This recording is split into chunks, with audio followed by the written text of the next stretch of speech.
भारत देश में अनेकों संत साधु व ऋषि मुनि हुए, जिनका जीवन जीने की कला का अनूठा व लौकिक नज़ारा देखने को मिलता है। बहुत सी किताबों में इन संत जनों के चमत्कारिक व दिव्यता से भरे जीवन का उल्लेख मिलता है कि किस तरह से जन कल्याण के लिए संत जनों ने अपना योगदान दिया। उसी तरह भगवान राम व बालाजी की ही कृपा का चमत्कार है जो देश व दुनिया भर से हजारों लोग बागेश्वर धाम में दौड़े चले आ रहे हैं। कोई लंबी बीमारी से परेशान है, कोई संतान की कामना लेकर आता है, किसी का मन अशांत है तो कोई भूत प्रेत बाधाओं से परेशान है। मध्य प्रदेश के बुंदेलखंड में स्थित संत धीरेन्द्र कृष्ण जी का आश्रम छतरपुर जिले के ग्राम गढ़ा में बागेश्वर धाम के नाम से प्रख्यात है। तो राम राम सभी को, एक बार फिर से स्वागत है आप सभी का हमारे अपने YouTube चैनल मुने सांखला आध्यात्मिक यात्रा में। आज हम बात करेंगे विश्व प्रसिद्ध कथावाचक व बागेश्वर धाम के पीठाधीश्वर पंडित धीरेन्द्र कृष्ण शास्त्री जी के बारे में। पंडित धीरेन्द्र शास्त्री जी का जन्म 10 जुलाई 1996 को मध्य प्रदेश के छतरपुर जिले के ग्राम गढ़ा में हुआ। इनके पिताजी का नाम श्री राम कृपाल गर्ग व माता जी का नाम श्रीमती सरोज गर्ग है। गरीब परिवार में जन्मे पंडित धीरेन्द्र शास्त्री जी को भी नहीं पता था कि आगे चलकर वे भगवत मार्ग को उपलब्ध होकर मानव कल्याण का माध्यम बनेंगे। उनका प्रारंभिक जीवन अत्यधिक गरीबी के बीच में व्यतीत हुआ। एक कच्चे कमरे में ही 5 लोगों का उनका परिवार गुजारा करता था। कर्मकांडी ब्राह्मण होने के कारण उनके पूरे परिवार की जीविका पाठ व पूजा के दान दक्षिणा पर ही टिकी हुई थी। परंतु छोटी सी उम्र में ही पंडित धीरेन्द्र शास्त्री जी ने परिवार की सारी जिम्मेवारी अपने ऊपर उठा ली। मानो भगवान भी इस बालक को स्वर्ण की तरह निखारने के लिए परीक्षा के अग्नि में तपा रहा था। फिर ऐसा क्या हुआ कि अचानक सामान्य चेतना परम साधना की चेतना में बदल उठी। इस पर पंडित धीरेन्द्र कृष्ण शास्त्री जी ने स्वयं बताया कि उनके दादा गुरु जब काशीवास को प्राप्त हुए तो उनका मन क्षीण हो गया। कोई मार्गदर्शक नहीं था, कोई प्रेरणा देने वाला नहीं था, कोई समझाने वाला नहीं था। तो पंडित धीरेन्द्र कृष्ण जी खूब रोते रहते थे।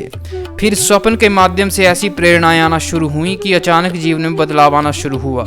स्वप्न में बागेश्वर बालाजी की प्रेरणाएं आना शुरू हुई कि जीवन में बदलाव लाना है तो साधना करो।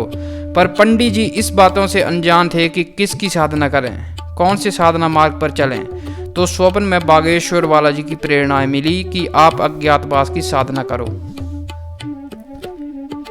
अज्ञातवास साधना से ही संसार की कठिनाइयों को पार करके आप लोगों के जीवन में एक ऊर्जा व प्रकाश प्रकाशित कर सकते हो। फिर उन्होंने घर वालों को बताया कि मुझे स्वप्न में ऐसा ऐसा आभास हुआ। परंतु घर वालों ने कहा कि कुछ नहीं, स्वप्न है, आते रहते हैं।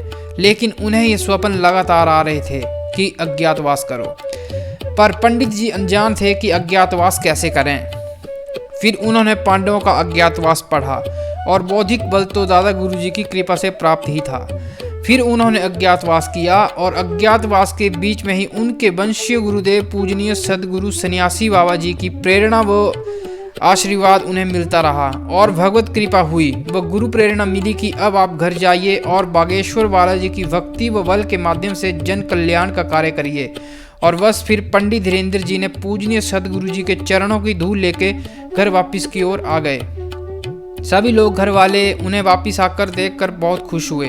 तभी से पंडित जी ने सदियों से चले आ रहे दिव्य दरबार को फिर से लगाना शुरू किया और लोगों की आदि व्याधि दुखों को सन्यासी बाबा, दादा गुरु और बागेश्वर बालाजी के बल से दूर करने का पुण्य काम शुरू किया। आज तो बागेश्वर धाम की महिमा देश व दुनिया भर में चर्चा का विषय बनी हुई है। लोग लाखों की संख्या में बागेश्वर धाम में अपने दुखों का निवारण करने के लिए आते हैं। पंडित धीरेन्द्र शास्त्री जी का जब दरबार लगता है तो लाखों की संख्या में लोग पहुंचते हैं। दरबार व पंडाल छोटा पड़ जाता है। पंडित धीरेन्द्र कृष्ण जी पर्ची में सारी बातें समय से पहले ही लिख देते हैं और लोगों की समस्याओं का हल करते हैं।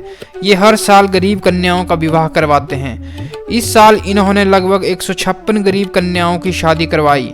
ऐसे ही अनेक लाखों चर्चे व चमत्कार हैं। लोगों ने बहुत सी वीडियो में अपने निजी अनुभव साझा किए हैं। दोस्तों, उम्मीद करता हूँ आप भी बागेश्वर धाम जरूर जाना चाहोगे, क्योंकि बागेश्वर बालाजी सबके कष्ट व चिंताएं दूर करते हैं। जहाँ अटूट आस्था व विश्वास होगा वहाँ अवश्य ही चमत्कार होगा। ऐसी ही और इंटरेस्टिंग वीडियो के लिए चैनल को सब्सक्राइब करना ना भूलें और वीडियो को लाइक, शेयर व कमेंट जरूर करें और बने रहें हमारे साथ आध्यात्मिक यात्रा में।